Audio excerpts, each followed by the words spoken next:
بسم الله الرحمن الرحيم. الرحمن علم القرآن،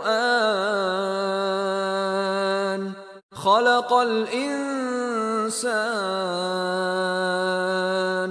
علمه البيان. الشمس والقمر بحسبان، والنجم والشجر يسجدان. والسماء رفعها ووضع الميزان، ألا تطغوا في الميزان، وأقيموا الوزن بالقسط ولا تخسروا الميزان. والأرض وضعها للأنام،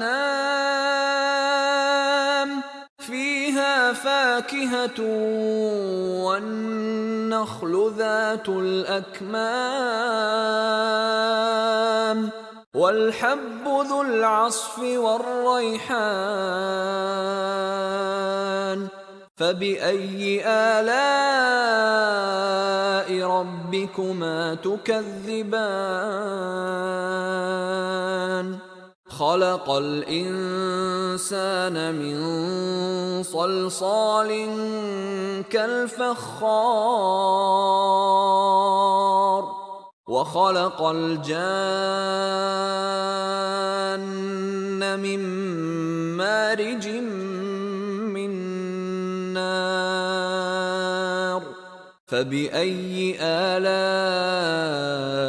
ربكما تكذبان؟ رب المشرقين ورب المغربين، فبأي آلاء ربكما تكذبان؟ مرج البحرين يلتقيان، بينهما برزخ لا يبغيان. فبأي آلاء ربكما تكذبان؟ يخرج منهما اللؤلؤ والمرجان. فبأي آلاء ربكما تكذبان؟ وله الجوار المنشآت في البحر كالأعلام. فبأي آلاء ربكما تكذبان؟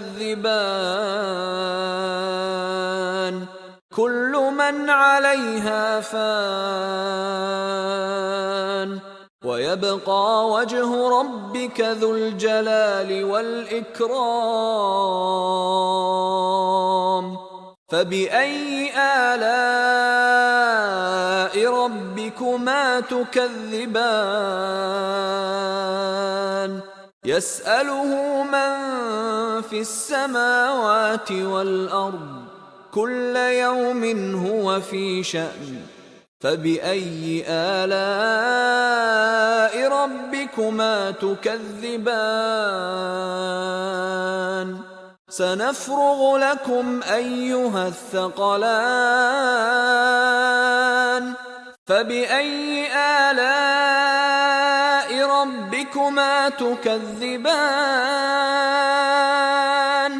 يا معشر الجن والإنس إن استطعتم أن تنفذوا من أقطار السماوات والأرض فانفذوا، لا تنفذون إلا بسلطان.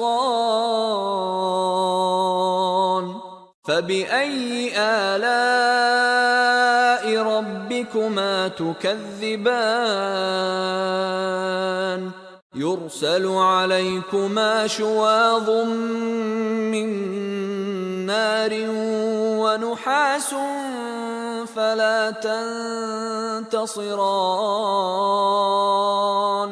فبأي آلاء ربكما تكذبان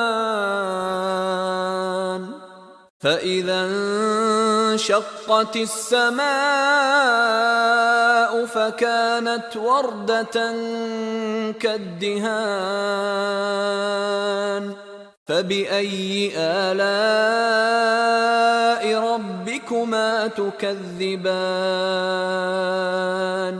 فيومئذ لا يسأل عن ذنبه إنس ولا جان فبأي آلاء ربكما تكذبان يعرف المجرمون بسيماهم فيؤخذ بالنواصي والأقدام فبأي آلاء ربكما تكذبان هذه جهنم التي يكذب بها المجرمون يطوفون بينها وبين حميم آن فبأي آلاء ربكما تكذبان ولمن خاف مقام ربه جنتان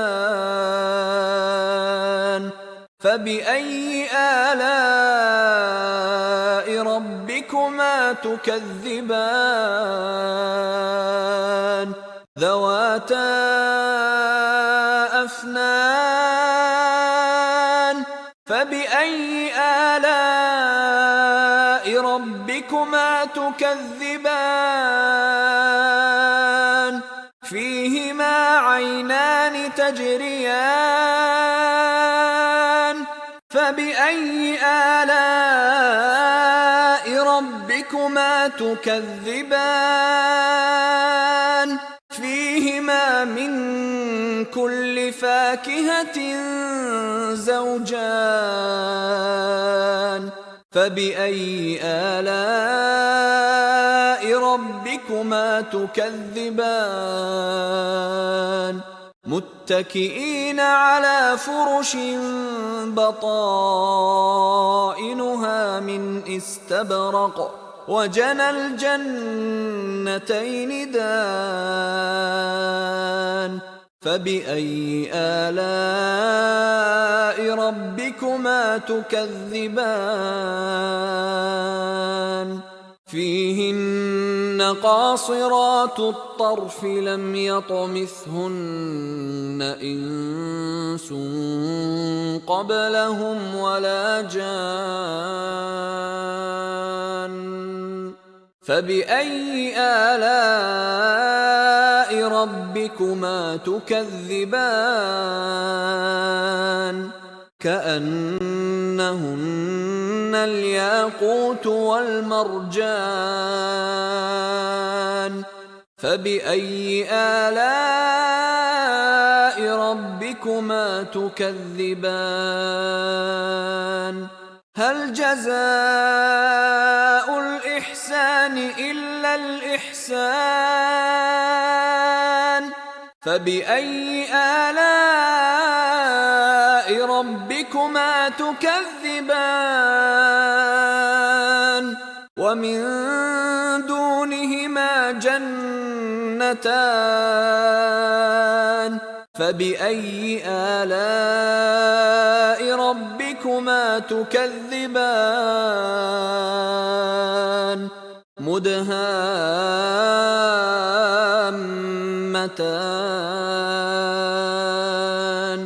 فبأي آلاء ربكما تكذبان فيهما عينان نضاختان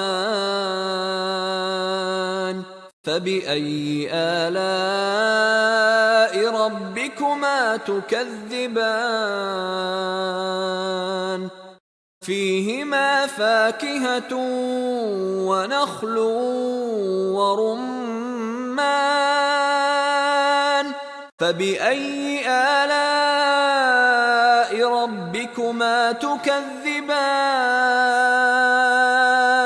فيهن خيرات حسان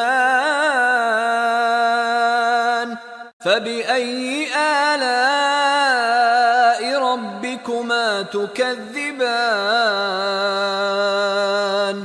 حور مقصورات في الخيام فبأي آلاء ربكما تكذبان لم يطمثهن إنس قبلهم ولا جان فبأي آلاء ربكما تكذبان متكئين على رفرف خضر وعبقري حسان فبأي آلاء ربكما تكذبان تبارك اسم ربك ذي الجلال والإكرام